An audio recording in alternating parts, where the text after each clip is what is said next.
kids, to Tech Talk.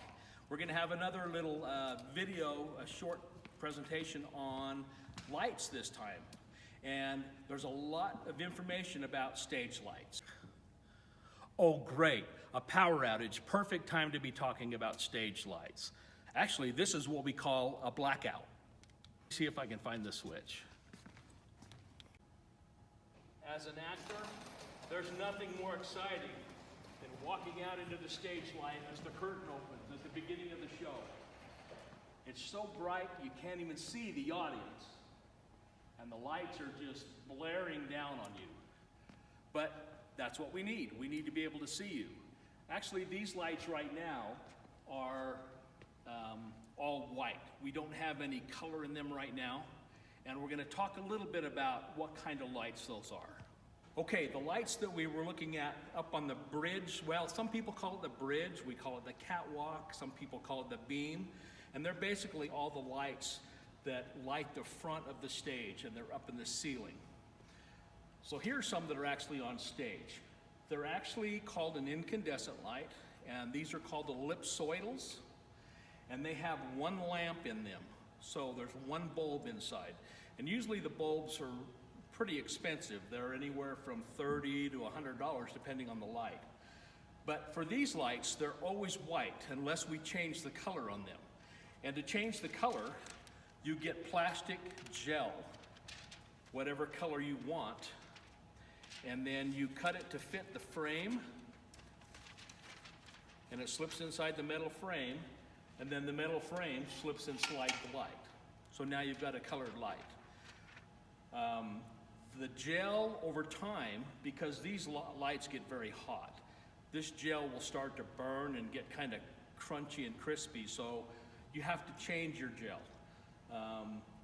So the thing about it is it's cool, you can make it the color you want, but the downside is you have to keep changing the gel. Plus, every time you turn on that light, it's always going to be that color until you change it to a different color. So this theater, we're fortunate enough to have LED lights. And LED lights stand for light emitting diode. So go home and ask your parents what LED stands for. See if they know. Light emitting diode. Anyway, an LED light stays cool. It doesn't get hot. And you can make it any color you want.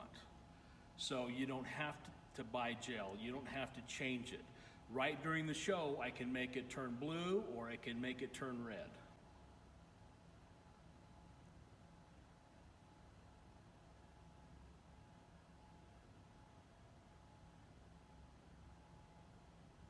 So we color we want at any time, which is really cool. And we can do that to the whole row of lights all at the same time. So the LED lights, they're a lot more expensive, but a lot of the newer theaters are going to LED now because that's the way of the future. And we also have our house lights, which are above the audience. And those are dimmable from the light board as well.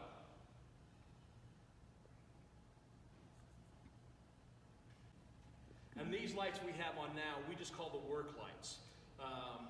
We have these on for rehearsal, for cleaning the stage, for anytime we're out here, instead of using the stage lights, we just use these. This theater also has something really cool, and that's these blue lights backstage.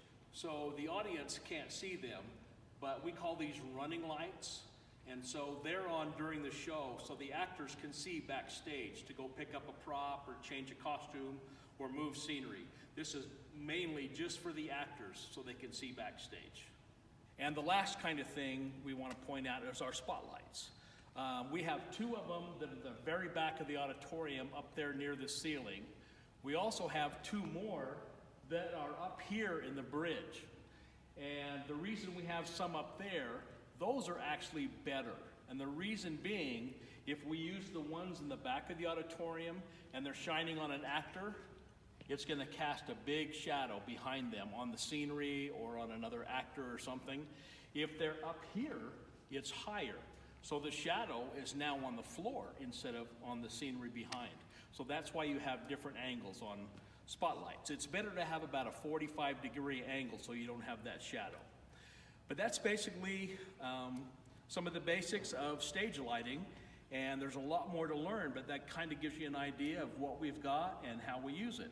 So thanks for being here, and we'll see you on our next version of Tech Talk.